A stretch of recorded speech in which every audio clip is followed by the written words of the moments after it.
Você já parou para observar o movimento frenético das ruas, o brilho das luzes da cidade, ou a velocidade com que as notícias e as tendências desaparecem? Charles Spurgeon, em suas noites de reflexão em Londres, frequentemente olhava para a humanidade e via a mesma coisa que o rei Salomão descreveu há milênios: uma multidão correndo desesperadamente atrás do vento. É estranho como o coração humano é capaz de acumular conquistas, títulos, bens e prazeres, e ainda assim, ao deitar a cabeça no travesseiro, sentir um eco de vazio que nada consegue preencher. Spurgeon costumava dizer que o nosso coração tem um formato que o mundo jamais conseguirá completar, porque fomos feitos para o infinito. E tudo o que é finito é pequeno demais para a alma. Imagine o rei Salomão. Ele não foi apenas um homem rico. Ele foi o ápice da capacidade humana de realização. Ele construiu palácios que desafiavam a imaginação, plantou jardins que pareciam o Éden recuperado, cercou-se de música, cultura, vinhos e poder. Se houvesse um homem na história que pudesse dizer: "Eu encontrei a felicidade nas coisas", esse homem seria ele. No entanto, o veredito dele é um dos mais impactantes da Bíblia. Tudo é vaidade. Quando Spurgeon pregava sobre isso, ele não estava tentando dizer que o trabalho ou a beleza não têm valor, mas sim que eles são péssimos deuses. Quando você coloca sua esperança no que pode ser tocado, você está construindo sua casa sobre a areia movediça. Muitas vezes, nós nos perdemos tentando entender por que a vida parece tão pesada. Porque mesmo quando as coisas dão certo, a ansiedade continua batendo à porta. A resposta que Spurgeon nos deixou é simples, mas cortante. Nós estamos tentando viver do fruto sem conhecer a árvore. Estamos tentando colher paz sem cultivar a sabedoria que vem do alto. O conhecimento de Deus não é um passatempo para intelectuais ou um refúgio para quem não tem o que fazer. É a única estrutura capaz de sustentar o peso da existência humana. Sem uma base teológica real, sem entender quem é Deus, quem somos nós e como a graça opera, nós seremos sempre como as ondas do mar descritas por Tiago, levados de um lado para o outro por qualquer vento de doutrina ou qualquer crise emocional. Eu vejo muitas pessoas hoje que amam a Deus, mas que estão espiritualmente desnutridas. Elas conhecem frases de efeito, mas não conhecem a profundidade das Escrituras, que elas sentem, mas não compreendem. E Spurgeon era enfático nisso.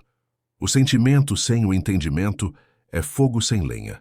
Queima rápido e deixa apenas cinzas. É por isso que eu sempre falo sobre a necessidade de dar um passo além.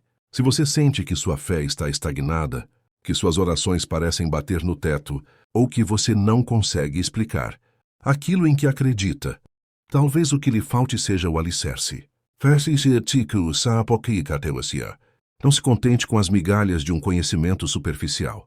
Spurgeon dedicava sua vida a mergulhar nos puritanos, nos antigos gigantes da fé, porque ele sabia que ninguém sobrevive a tempestades com uma teologia de plástico.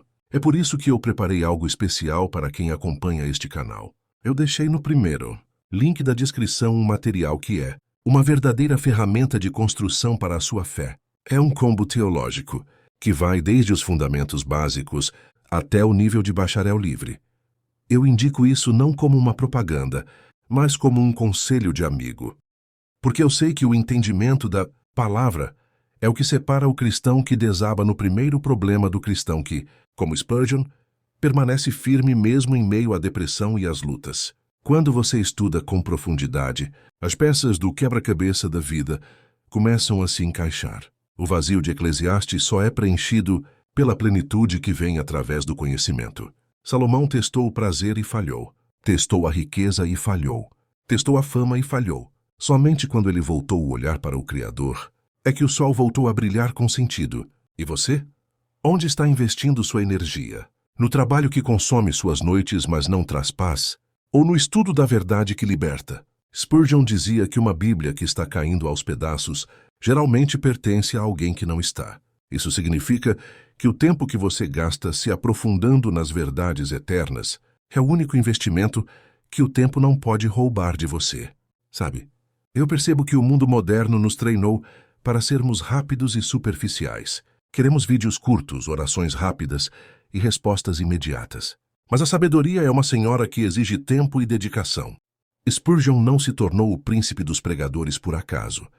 Ele era um devorador de livros, um estudante incansável da teologia. Ele sabia que para alimentar multidões no Metropolitan Tabernacle, ele precisava primeiro ser alimentado por uma fonte inesgotável.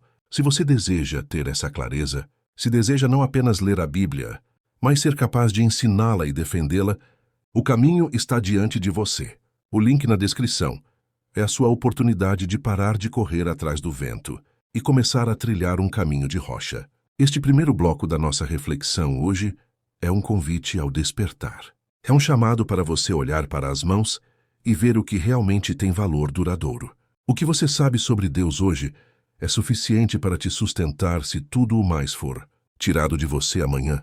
Se a resposta te assusta, não se desespere. O arrependimento e a busca pelo conhecimento são o início da verdadeira sabedoria. Spurgeon sempre dizia que nunca é tarde para começar a estudar a mente de Cristo através das páginas sagradas e da boa teologia. Se o primeiro passo da nossa jornada é reconhecer que o mundo debaixo do sol é um deserto de vaidades, o segundo passo é entender o que fazer com a semente da verdade, uma vez que ela é plantada em nós. Charles Spurgeon tinha uma preocupação que ardia em seu peito, a existência do que ele chamava de cristãos de vitrine.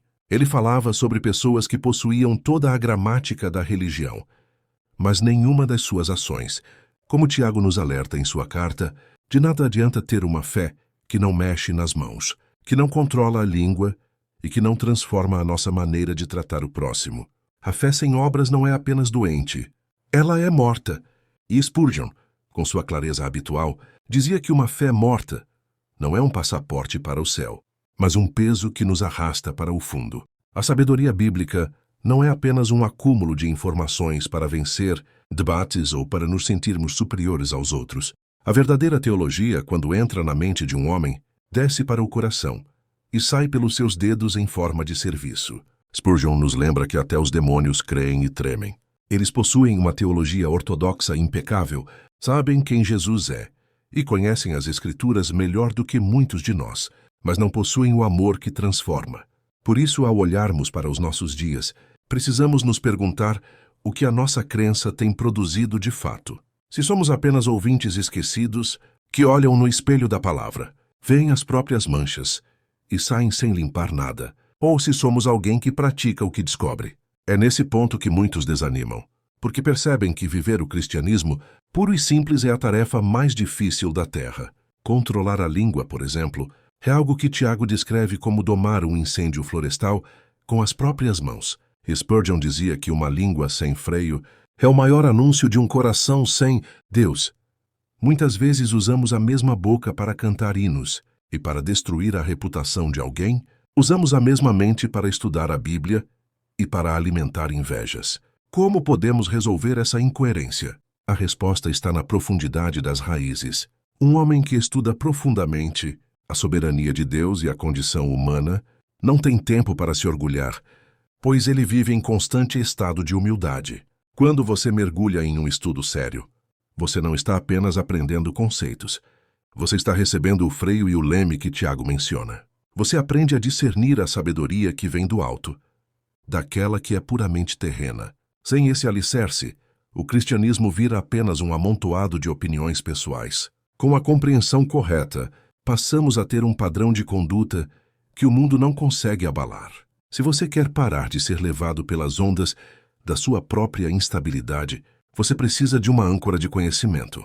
Spurgeon enfrentou depressões profundas e críticas ferozes ao longo da vida. O que o manteve de pé não foi uma visão otimista do mundo, foi uma compreensão inabalável de quem era o seu Deus. Ele conhecia os atributos divinos de tal forma que, quando a escuridão vinha, ele apenas se lembrava das antigas verdades. É essa mesma segurança que o tempo não pode apagar. O desejo de todo buscador deve ser o de sair da superfície e encontrar a nutrição que sustenta a alma nos dias difíceis. Lembre-se do que Tiago disse sobre a brevidade da vida. Nós somos como uma neblina que aparece por um instante e logo se dissipa. O que restará de nós quando o sol se puser? Não serão as casas que construímos ou as coisas que acumulamos, coisas que acabam nas mãos de outros que talvez nem nos conheçam. O que restará é o que foi construído na eternidade. que a única forma de construir na eternidade é vivendo a verdade no agora. Spurgeon dizia que se Cristo não for tudo para você, ele não será nada. Isso exige uma entrega total da mente e da ação. Eu sei que o caminho do aprendizado parece longo e às vezes difícil. Vivemos em uma era de atalhos, onde se busca o alívio sem o compromisso. Mas o desafio é ser diferente. É ser alguém que fala com autoridade porque conhece o que está dizendo. Não se deixe enganar pelo cansaço. O tempo que você investe hoje para entender a graça e a soberania de Deus é o que vai definir a qualidade da sua paz amanhã. Ao encerrarmos esta reflexão, leve uma frase de Spurgeon consigo. A sabedoria é o uso correto do conhecimento. Não adianta saber muito se você não sabe amar, mas também é impossível amar o Deus que você não conhece. Que esta semana não seja apenas mais uma corrida atrás do vento, mas um tempo de plantar sementes de paz e de conhecimento real. Se este vídeo te ajudou a enxergar que existe algo maior, inscreva-se no canal para acompanhar nossos próximos relatos. E para quem deseja se aprofundar nessa jornada de conhecimento e estudo bíblico sério, deixei uma recomendação importante no primeiro comentário, fixado e na descrição deste vídeo. Que o Senhor ilumine seus passos e fortaleça suas mãos.